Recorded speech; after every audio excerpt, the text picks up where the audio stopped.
building ঘুরে আবার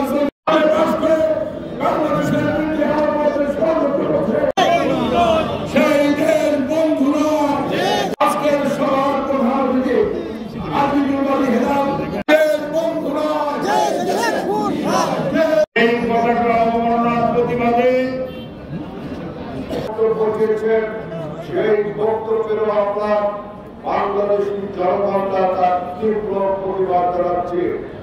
মমতা ব্যানার্জি বলেছেন